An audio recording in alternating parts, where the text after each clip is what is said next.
Hello সবাইকে, আজকে আমাদের প্র্যাকটিস নোটসের আরও একটা এপিসোড আপনাদের সাথে শেয়ার করতে যাচ্ছি। সো আমার প্রিভিয়াস কয়েকটা এপিসোডে আমি basic supply and demand zone কীভাবে কাজ করে বা সাপ্লাই অ্যান্ড ডিমান্ড জোন কীভাবে বের করতে হয় এইটা এক্সপ্লেন করে আপনাদের বুঝিয়ে দেওয়ার চেষ্টা করেছি। সো আজকে আমরা দেখব যে সাপ্লাই জোন থেকে অথবা ডিমান্ড জোন থেকে কীভাবে একটা ট্রেড নেওয়া যেতে পারে। বাট এইটা একটু রিস্কি, বাট আমি আপনাকে ডিফারেন্ট টাইম ফ্রেম অনুযায়ী এক্সপ্লেন করার চেষ্টা করছি। আপনি এই যে তিনটা টাইম ফ্রেম, এই 1, 2 and 3, এই তিনটা টাইম ফ্রেমই আমার 1 আওয়ার চার্টে আছে, 1 আওয়ার চার্টে আছে। সো আমাদের যেটা করতে হবে, এই প্রাইসটা একটু নজর দিতে হবে। সো আমাদের প্রাইস কোথা থেকে ছিল? প্রাইস ছিল হচ্ছে এদিক থেকে র্যালি শুরু হয়, এদিকে র্যালি হয়, দেন এখানে একটা কনসলিডেশন আসে। এই যে কনসলিডেশন বা এটাকে বলা হচ্ছে বেস, এই যে বেসটা, এখানে প্রাইস একটা এরিয়ার মধ্যে ঘুরপাক খাচ্ছিল, এখান থেকে বেসিক্যালি হচ্ছে সাপ্লাই জোন।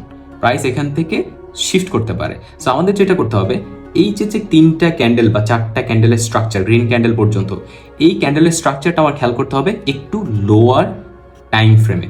যখন আপনি এই 1 ঘন্টার চার্টটা 15 মিনিটস অথবা 13 মিনিটস টাইম ফ্রেম আসবেন, অথবা 5 মিনিটসটা না করে ভালো, বাট 15 মিনিটস খুবই একটা ভালো মানে টাইম ফ্রেম, যেখানে আপনি এই ভিতরের স্ট্রাকচারটা বোঝার চেষ্টা করতে পারেন।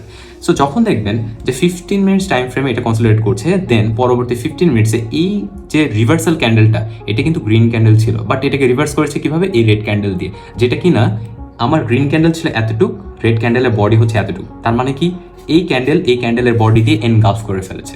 তার মানে প্রাইসের শিফটিং আসতে যাচ্ছে, প্রাইসের স্ট্রাকচারটা ব্রেক করতে যাচ্ছে। তাহলে এখানে একটা ট্রেডিং সেটআপ হতে পারে।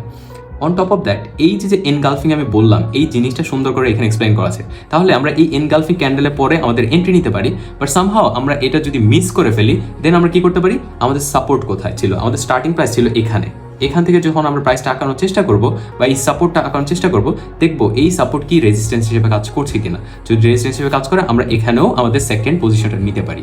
সো এই রাইট সাইড আমি যদি খেয়াল করি, আমরা এখানে স্ট্রাকচার মিস করেছি, ঠিক আছে, বাট এই যে স্ট্রাকচারাল যে সাপোর্ট ছিল, এই সাপোর্টটা ব্রেক করে দেন এটা হয়ে গেছে আমাদের রেজিস্ট্যান্স, দেন আমাদের এখানে আরেকটা সেট আপ হয়ে গিয়েছে।